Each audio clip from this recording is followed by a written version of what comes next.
Hey, I'm Chad Haney. We're talking about Meets licensing program. I was told to put away my note cards just out of the heck of it, so we're going to do that and shoot this. Alright, so I'm a local web developer, and I think that programs should have to be licensed programs. So let me go ahead and give you a little background to why I believe in this. So occasionally I do some questions on X Exchange. Lots of different varieties on it, but I answer specifically in programming. One particular guy I was answering for was working on a business's website, and he was asking about the basics of web development. So I'm sitting there thinking, why are you working on a business's website if you don't know how to code? So while he was doing this, I got kind of irritated over this because I end up competing with people like this over contract jobs, and they'll say, oh, I'm going to do it for $500 and deliver this horrible website, which not only doesn't function, but it's just plain ugly. So. And then when actually this person goes to get a real website, they get kind of sticker shock when they realize how much a real developer charges. So I think that they should have to be licensed in order to program, and that way it's illegal for you to actually publish your product to the public if you don't have a license. And in order to get your license, I think you need to go ahead and take an exam, and you need to pay a licensing fee, similar to other licensed professions. So on this, we have an overall exam, just covering over the basics of programming, because there's a lot of commonality between all the different areas. And then we have some more specific ones to get you down to the more specialized area, like web development. So, all right, can't believe I forgot what I was going to say here, but that's the purpose of note cards. Thank you. All right, so another point to this, I think that non-licensed programmers should be able to get their work signed off by a licensed programmer. Same thing as other professions like engineers. They get their work signed off by certified engineers, so that as they're in training, they can get that done. So, like I've been kind of hinting at, this is relating to other professions. Like you got lawyers, doctors, teachers, engineers, as I said, so on.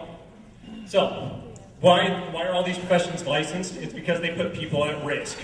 What do programmers do when they make bad code? They put people at risk. The reason for this is because you end up having security holes, causes possibilities of fraud and possibilities of getting your identity stolen, which, as we know, is a big issue. So, have the whole definition for data breaches there. And just this year, there have been 120 corporate data breaches exposing more than 9 million data records. I'm guessing quite a few of you were on that. So, unfortunately, that does mean that 10 million United States citizens get their identity stolen each year. Yeah, kind of rough.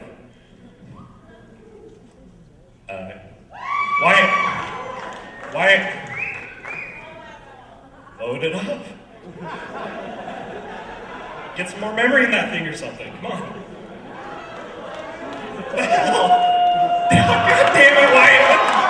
Are you serious? That's why you don't use apples. So I'm just saying. I'm just kidding, apples are great. So, on top of bad programming, it leads to things that are just really hard for us to use. We've all used that website where it takes far too long to actually get to what we wanted to see. And then we've used some programs like this where there's way too many checkboxes or text boxes or buttons or whatever on that screen for us to know what the hell's going on. So, expensibility, that's relating back to how to update a product. When you have bad code, you really can't update it very well, so you end up having to start from scratch. If it's good code, you can just continue on, and it's cheaper and everybody's happy. So, maintenance, same sort of boat there. If it's good code, you really don't have to maintain it much, but if it's bad code, you're gonna have to sit there and fix it every day until you replace that product, and that means a lot of dollars for those programs. So, it does have its downsides, and I say so a lot, sorry. It would reduce innovation, and like I say up there, Mark Zuckerberg, he wouldn't have been able to release Facebook, but he could have got it signed off by somebody. So, you would have to create an agency. The cost for this hopefully would be able to be covered by the licensing costs. And then they would have to go ahead and create those tests and update them each year.